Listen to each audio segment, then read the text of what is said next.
And that is Folarin Balogun, the tri-national striker who has yet to commit his international future between the United States, England, and Nigeria. Here's what Anthony Hudson had to say on Tuesday about Balogun. Quote, "We had some very good conversations with Flo and his agent, just sharing what we do, talking to him about where we see him in our team, allowing him just to get a feel for the country, the team, the guys. The conversations went really, really well. And then, since he and his agent went back to Europe, there have just been a couple of text messages, and now it's down to him to make a decision." Also, her chiming in on Balogun's future, Manchester United and Trinidad and Tobago legend Dwight Yorke. This in an interview with New Online Casinos. Yorke saying these young players like Folarin Balogun need to remember that without football, they would not be where they are now. And people can be disillusioned by them because they have 10 million followers. Football has made these players' lives a lot easier with the option of playing for different countries. If they had only one option, once you're an Englishman, they would not be having these kind of strops. Now I looked at, what's a strop, Herc? It's like an attitude or a mood. So shots fired here by Dwight Yorke. I don't think there's any doubt about that. Are they warranted? Is he onto something? They are not warranted. And it's honestly comical. What is he on? What's going on here? Where do we start? All right. The world is globalized now. You can't just sit here and say, you were born there, play there. You play here, stay there. And Dwight Yorke, out of everybody, is the one to come out and say this?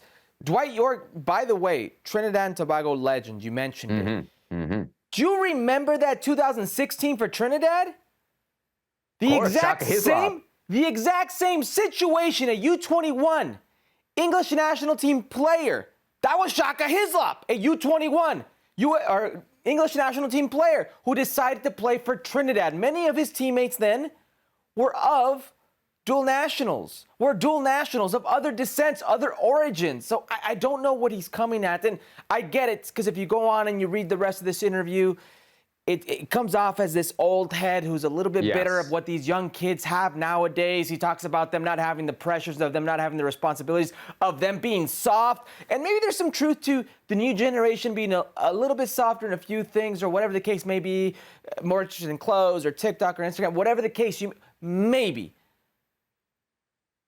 But I can't call this generation soft. This generation deals with a lot more than the previous generations. Dwight Yorke could never imagine having those tens of millions of followers that I'm sure he had back then, because he was a Manchester United player and it was a massive club. Mm-hmm. Still is a massive club, but back then it was a massive club. And have a bad game. And to open up your social media and just see the diarrhea of comments, sometimes not just negative comments, sometimes death threats, sometimes really dark stuff, and then call the person who has to deal with that soft. I don't know what. And then the last thing, very lastly, what's he on about? Because if you go on to read this, he talks about Southgate. Mm-hmm. If I were Southgate, I'd go talk.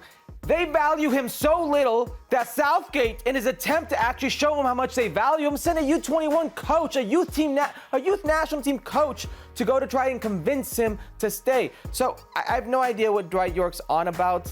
It seems to me like a little bit of these pioneers that didn't get their due, or feel that didn't get their due, and now are kind of yelling at the clouds.